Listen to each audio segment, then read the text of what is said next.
यह कहानी है लखनऊ की एक सीधी सादी लड़की अनुप्रिया की। लेकिन यह कोई आम कहानी नहीं है।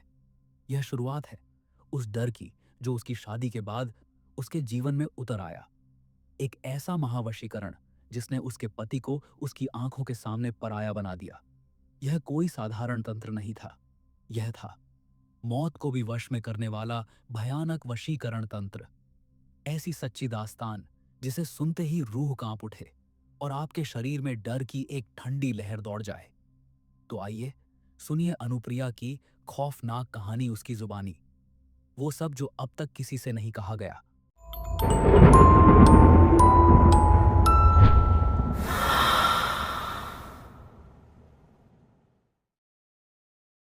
मेरा नाम अनुप्रिया है। मैं उत्तर प्रदेश के लखनऊ शहर में रहने वाली एक सीधी सादी लड़की थी। इस घटना को आज पूरे 25 साल हो गए हैं, लेकिन आज भी अगर उसे याद करती हूँ तो मेरे रोंगटे खड़े हो जाते हैं। उत्तर प्रदेश के लखनऊ शहर के पुराने हिस्से में बनी हमारी कोठी का नाम था शांति निवास। लेकिन घर की खामोश दीवारें मानो उस नाम का विरोध कर रही थीं। लाल ईंटों से बनी पुरानी दीवारों में वक्त की नमी समा चुकी थी। अंदर एक लंबा गलियारा, लकड़ी की पुरानी अलमारी, दीवारों पर सूखते हुए पुराने कैलेंडर और माँ के हाथ से सिली कांच की झालरें। ये सब मिलकर एक ऐसे समय का एहसास देते थे जहाँ घड़ियां नहीं चलती, केवल यादें ठहरी रहती हैं।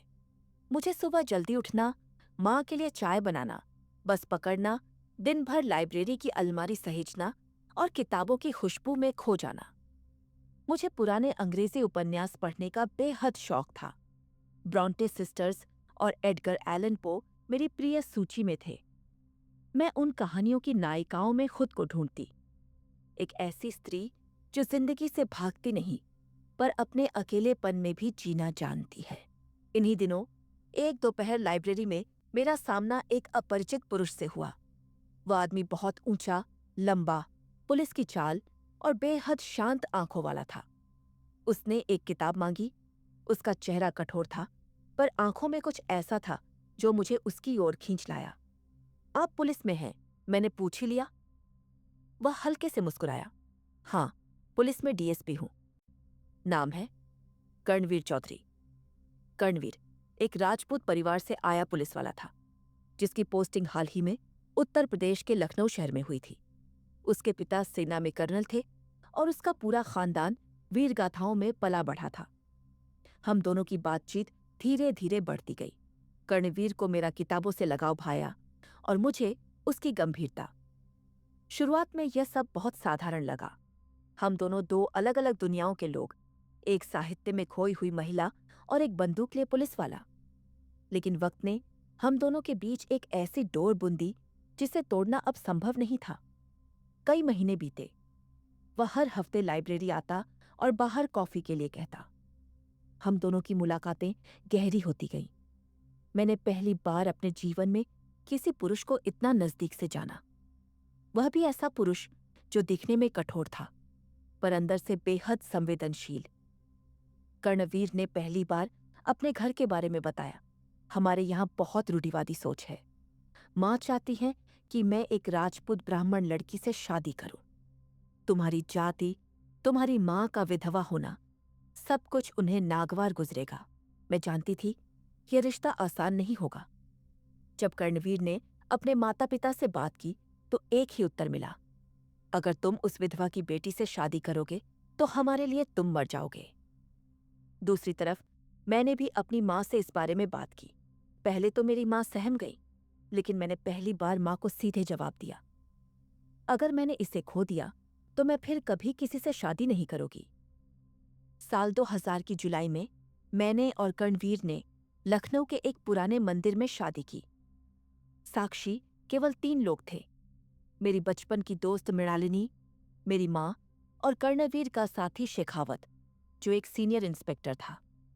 बिना किसी धूमधाम के, बिना परिवार की स्वीकृति के, लेकिन पूर्ण निश्चय के साथ यह विवाह संपन्न हुआ। शादी के बाद हम लखनऊ नहीं रुके। कर्णवीर ने पुलिस हेडक्वार्टर से अनुरोध किया और उन्हें पोस्टिंग मिल गई। उत्तर प्रदेश के छोटे से शहर रामपुर में हमें एक छोटा सा सरकारी घर मिल गया था। रामपुर की हवा नम थी। बाहर से आती ठंडी बयार और सड़क किनारे खड़े जामुन के सूखे पेड़, सब कुछ मेरे लिए नया था। वो घर सागौन के पेड़ों से घिरा था। ऊंचे ऊंचे खंभों वाला ये घर शायद 1940 के दशक का था। ईंट और सीमेंट से बनी एक लंबी बिल्डिंग, जिसके सामने लोहे की जालीदार बालकनी थी और पीछे एक कच्चा कुआं। छत के मुंडेर पर 2 उल्लू बैठे थे, जो आते ही उड़ गए। घर का मुख्य दरवाजा लाल रंग का था। कर्णवीर ने चाबी निकाली और घर के अंदर कदम रखते ही मुझे वो घर बहुत खूबसूरत लगा। मैं और कर्णवीर खुशी खुशी उस घर में रहने लगे। एक दिन मैंने कर्णवीर से कहा, क्यों ना मैं भी कोई जॉब ढूंढ लूं? मेरा इस खाली घर में दिल नहीं लगता, क्योंकि आप तो अपनी ड्यूटी पर चले जाते हैं। कर्णवीर ने कहा, जैसा तुम सही समझो। फिर मुझे भी पास की एक लाइब्रेरी में जॉब मिल गई थी। लाइब्रेरी से तो मुझे पहले से ही प्यार था। मेरा दिन बहुत अच्छा और खुशी के साथ गुजरता। समय बीतता गया। 1 साल हो गया था, लेकिन अभी तक मेरी को कोई संतान नहीं थी। अचानक एक दिन कर्णवीर की माँ उससे मिलने आई। उन्हें देखकर कर्णवीर बहुत हैरान था, लेकिन मैंने बहुत प्यार और आदर से उनका स्वागत किया।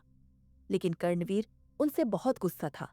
वह कहने लगा, माँ, आज कैसे आपको हम दोनों की याद आ गई?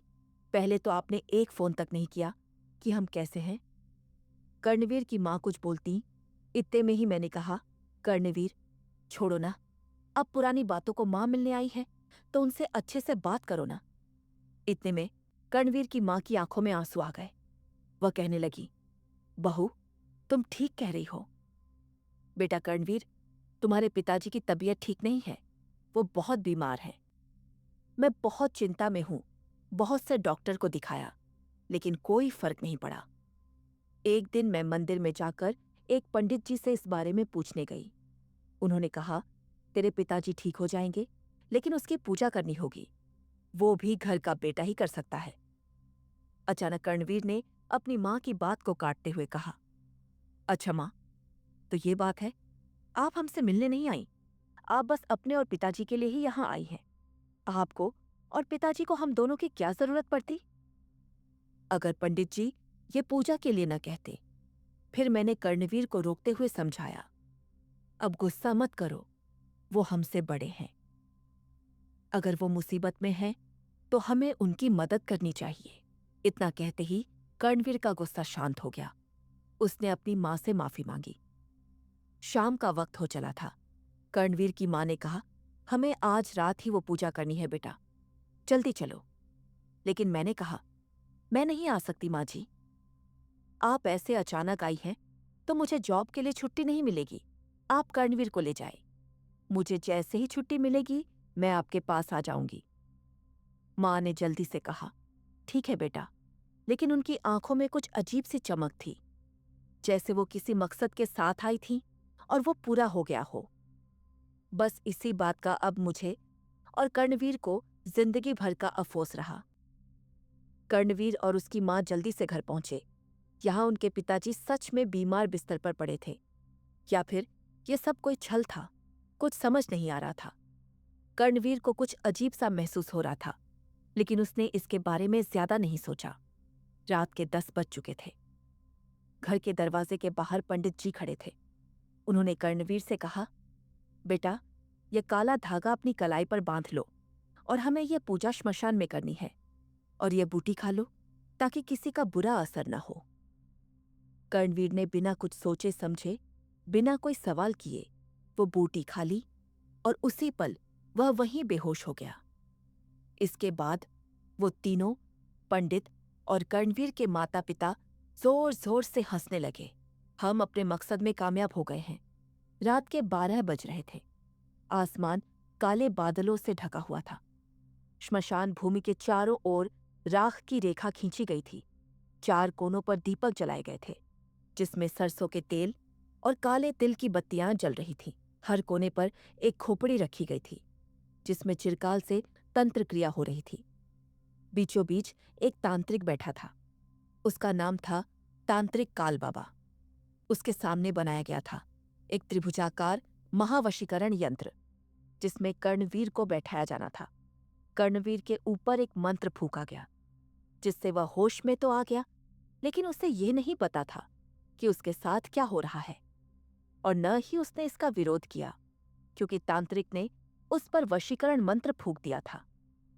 उस तांत्रिक ने अपने झोले से तांत्रिक सामग्री निकाली, जिसमें था त्रिभुजाकार वशीकरण यंत्र, रक्त और भस्म से बना, हड्डियों की माला, बकरे का ताजा रक्त, काले चावल, श्मशान की भस्म और एक हड्डी, पान के पत्ते पर रक्त कठपुतली, काली परी का विशेष मंत्र, खोपड़ियां 4 कोनों पर, सरसों का तेल, काले तिल और दीपक।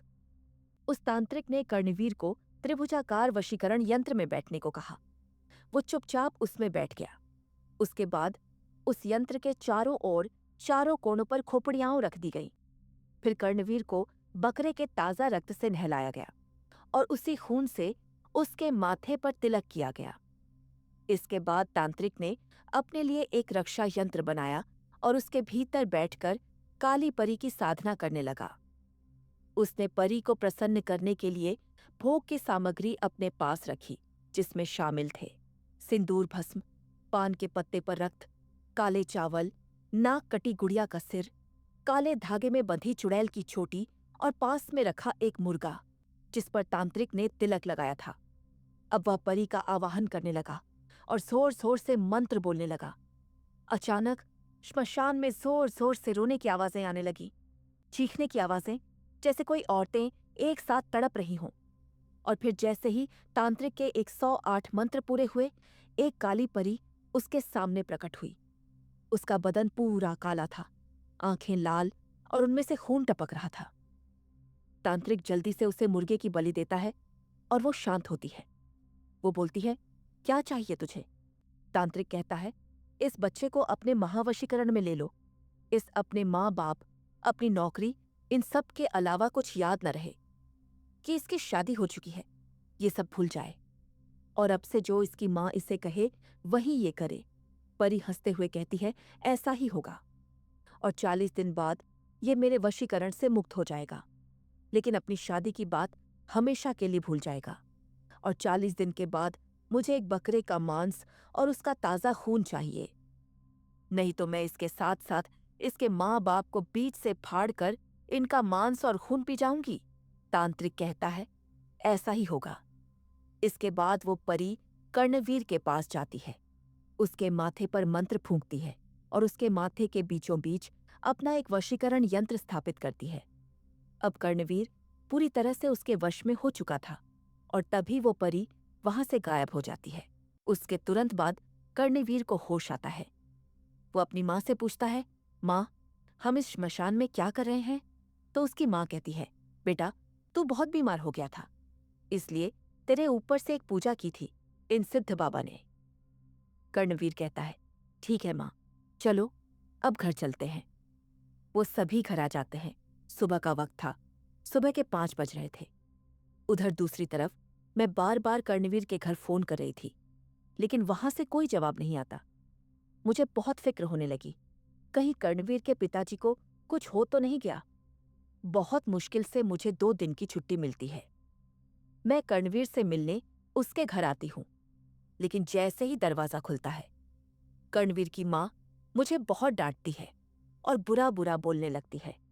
कलमुही कहीं की, मेरे बेटे को अपने वश में कर रखा था तूने, अब दोबारा यहां मत आना। कर्णवीर से अब तेरा कोई नाता नहीं है।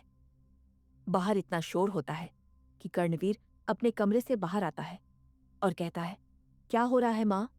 उसकी माँ तुरंत कहती है, कुछ नहीं बेटा, तुम अंदर जाओ, मैं आती हूं। कर्णवीर को देखकर मेरी जान में जान आती है। मैं कर्णवीर को रोक लेती हूँ।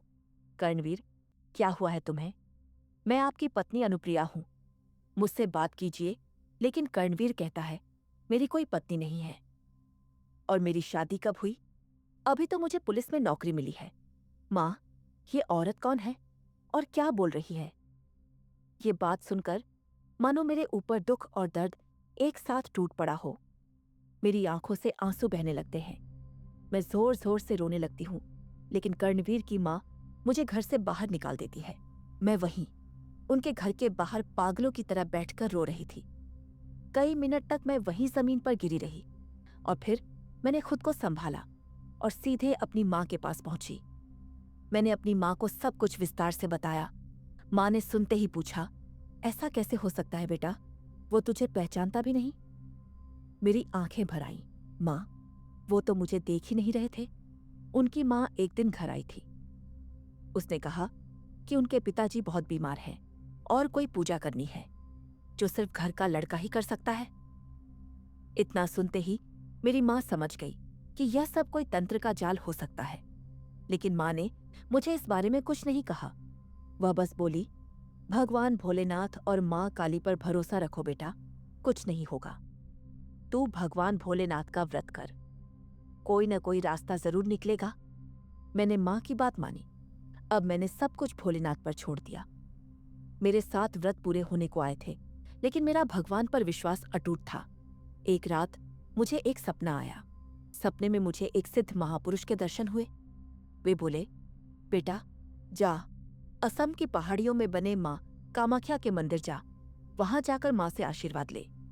उनसे विनती कर, माँ मेरे पति की रक्षा करो। सपना टूट गया। सुबह होते ही मैंने यह बात अपनी माँ को बताई। माँ बोली, जरूर, ये भोलेनाथ का कोई संकेत है, उनकी कृपा है। हम कल ही माँ कामाख्या के मंदिर जाएंगे। दूसरे दिन ही मैं और मेरी माँ रेलगाड़ी से माँ कामाख्या मंदिर जाने के लिए रवाना हो गए। दूसरी तरफ एक अघोरी बाबा नंदकेश्वर को भी एक सपना आता है। सपने में उसे एक माँ और बेटी दिखाई देते हैं। जो उसकी ओर बढ़ रहे होते हैं, वह उठता है, आंखें खोलता है और खुद से कहता है, ये कौन है? माँ और बेटी, मेरा इनसे क्या संबंध है?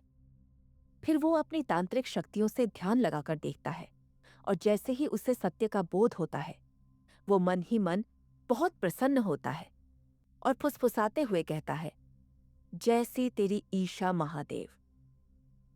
इसके बाद वो अपने शिष्यों से कहता है, सब तैयार हो जाओ, कोई आ रहा है हमसे मिलने। अगर हमारी जान भी चली जाए उसे बचाने में, तो भी यह महादेव की ही इच्छा होगी। मैं और मेरी माँ कामाख्या देवी मंदिर के पास एक छोटे से होटल में रुकी। हम दिनों सुबह सुबह नहाकर माँ के दर्शन के लिए मंदिर पहुंची। मंदिर के वातावरण में एक रहस्यमयी शांति थी। घंटियों की ध्वनि, धूप की महक और चारों ओर फैली एक अलौकिक ऊर्जा। जैसे ही हम माँ के दर्शन करके मंदिर से बाहर आईं, वहां एक अघोरी पहले से हम दोनों का इंतजार कर रहा था। अघोरी नंदकेश्वर। जैसे ही उसने मुझे देखा, वह अचानक बोल उठा, आ गई बेटा, तुम्हारा ही इंतजार कर रहा था। मैं और मेरी माँ हाथ जोड़कर थोड़ी घबराई हुई बोली, बाबा, हमारा इंतजार? लेकिन क्यों? हम तो आपको जानते भी नहीं। अघोरी नंदकेश्वर मुस्कुराया। उसकी आंखों में एक गहरा रहस्य था। वह बोला, मुझे नहीं जानती, पर भगवान भोलेनाथ महादेव को तो जानती है ना। तेरा पति एक तांत्रिक क्रिया के महाजाल में फंसा है। उसके ऊपर उसके माँ बाप ने एक तांत्रिक से महावशीकरण करवा रखा है। इतना सुनते ही मैं जोर जोर से रोने लगी। मैं बाबा के चरणों में गिर गई और बोली, बाबा, मेरी मदद कीजिए, मेरे पति की रक्षा कीजिए। क्यों किया उन्होंने ऐसा? बाबा बोले, क्योंकि वो उसकी शादी किसी और लड़की से करवाना चाहते हैं, इसलिए उससे सब कुछ भूल गया है। अब उसे सिर्फ यही याद है कि उसके माँ बाप हैं और उसके पुलिस में अभी नौकरी लगी है। तुमसे मिलना, तुमसे प्यार करना, शादी करना, उसे कुछ याद नहीं। उसके ऊपर एक ऐसी करनी की गई है कि अगर हम में से किसी ने भी एक छोटी सी गलती कर दी तो हम सब मारे जाएंगे। इसके बाद बाबा ने अपनी झोली से कुछ निकालकर मुझे दिया। यह लो माँ, कामाख्या के पावन चरणों का सिंदूर, इसे तो अपनी मांग में भरना, जिससे कर्णवीर के अवचेतन मन में यह चेतना जागेगी कि मैं शादीशुदा हूं। उसे सपने आने लगेंगे, वो तुम्हें देखेगा, लेकिन अभी वो पूरी तरह वशीकरण से बाहर नहीं आएगा।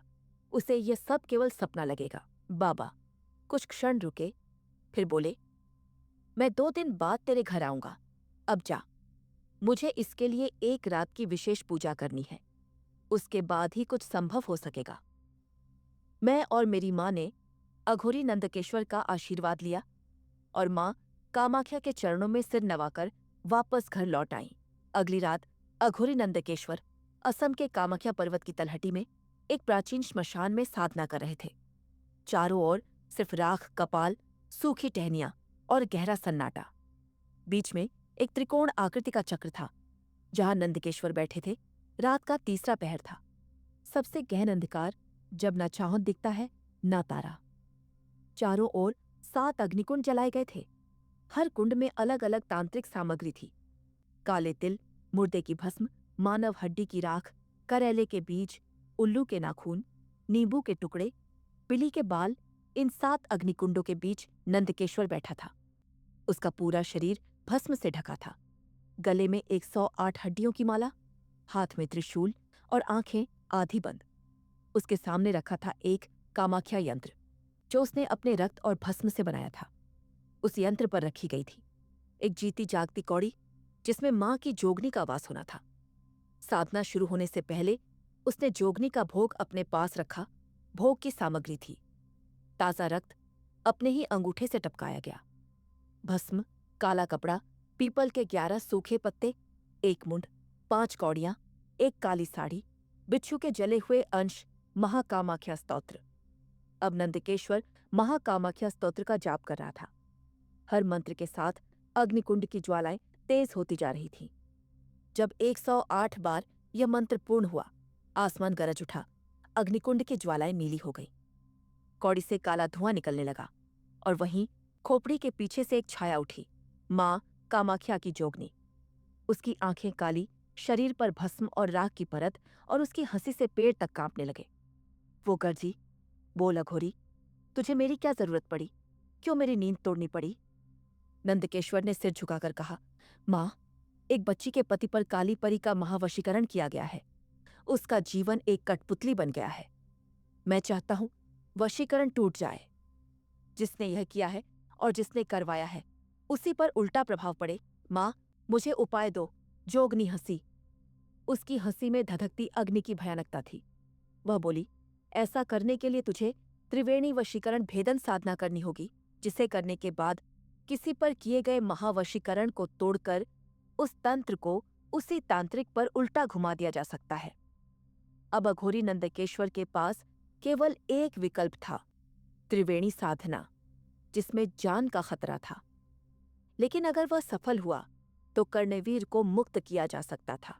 फिर वो जोगनी बाबा को त्रिवेणी वशीकरण भेदन साधना के लिए आवश्यक सामग्री के बारे में बताने लगते हैं और इस साधना को कैसे वो सब बताने लगती है।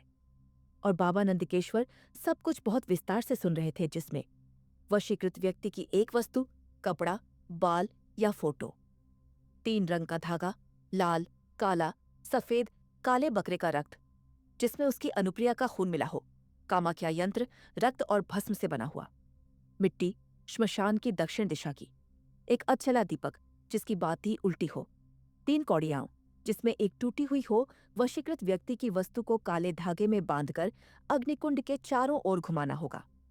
उस यंत्र पर अनुप्रिया के खून को टपकाए जाएंगे और उसी समय विशेष मंत्र का उच्चारण होगा।